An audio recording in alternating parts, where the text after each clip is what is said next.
Massa de leite condensado. Essa eu tenho certeza que você nunca fez e depois que você provar a delícia que fica essa massa aqui e olha a estrutura dela, gente, você nunca mais vai querer trabalhar com uma massa diferente. Vem comigo aprender porque é super simples, não afunda no meio e olha, é sem igual. Aqui eu tenho 4 ovos inteiros que eu vou separar a gema das claras. Uma coisa super importante, eu preciso que esses ovos estejam na temperatura ambiente. Nada de ovo gelado, tá legal? Prontinho. Agora, as claras a gente vai levar aqui para nossa batedeira. E junto delas a gente vai acrescentar uma pitadinha de sal. Isso mesmo, sal. O sal vai trazer ainda mais estabilidade aqui para essas claras e vai elevar o sabor da nossa massa lá no final. Fica a dica, em todo bolo que você fizer, bota uma pitadinha de sal que você vai ver como que dá uma super diferença depois. Bati as claras até ficar assim, em ponto de neve bem firme. Agora eu vou passar essas claras aqui para um pratinho, porque a gente vai continuar a receita aqui na minha batedeira, tá? Então vou reservar ele aqui no cantinho. Olha o tantão que rendeu.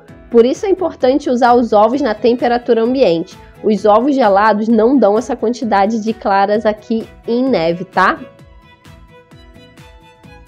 Agora, de volta na batedeira, você vai botar uma caixinha de leite condensado, as gemas, 3 colheres de sopa de manteiga ou margarina e vamos bater isso daqui até que esteja tudo muito bem unido. Não precisa bater muito não, tá? Se você tiver força no braço aí e não quiser nem usar a batedeira, não tem problema. Só com um fouetzinho aí você já consegue deixar tudo bem misturadinho. Mas aqui, para facilitar, eu levei na batedeira para bater, tá bom? Agora, nesse creminho de leite condensado, a gente vai botar a farinha de trigo. É 1,5 xícaras de farinha de trigo. E pode ser assim, olha, tudo de uma vez só. Aqui você não precisa ter aquele cuidado todo de não perder o ar, porque nesse momento aqui a gente ainda não tem ar agregado na nossa massa. O importante aqui mesmo é só misturar, então pode ir com tudo aí sem precisar de muito cuidado. Tá vendo como que fica bem pesado? É assim mesmo. Agora sim a gente vai agregar o ar da nossa massa. Eu vou colocar toda a nossa clara em neve e agora sim a gente vai com todo carinho, todo cuidado, agregando isso daqui muito bem. Essas claras aqui é que vão deixar o nosso bolo super fofinho, gente. Vai com cuidadinho aí pra gente deixar ele assim, olha, do jeitinho que eu tô te mostrando. Ele já fica um pouquinho mais leve, mas ainda assim é uma massa mais pesada, tá? E por último, o nosso fermento. Cerca de 1 colher de sopa de fermento para bolo. Mistura realmente só o suficiente para mexer todo esse fermento.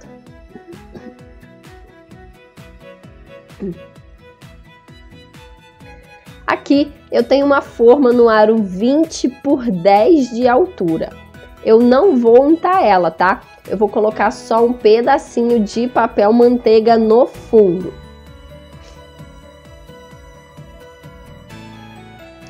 Agora é só colocar toda a nossa massinha e levar para assar.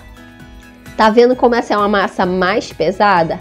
Essa é a massa perfeita para você que não está muito acostumado a mexer com massa de bolo.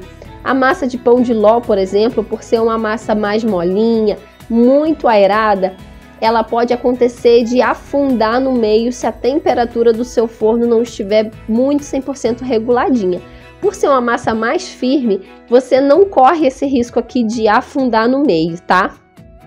Levei para assar no forno a 180 graus por cerca de 40 minutinhos.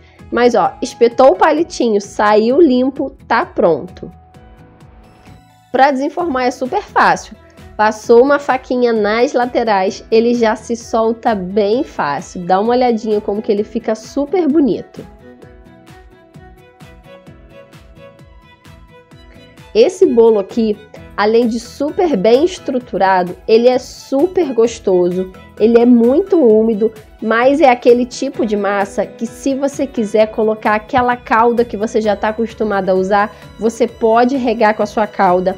Você pode fazer bolo de pasta americana, pode fazer bolo de chantilly, ele aceita qualquer tipo de trabalho. Tá vendo que ele é super maleável?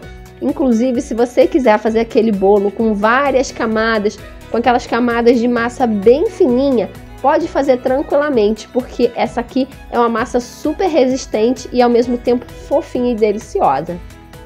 Faz aí e depois me fala se é ou não é top demais essa dica. Um grande beijo, família, e não se esquece nunca, hein? A gente sonha, mas é Deus quem realiza. Tchau!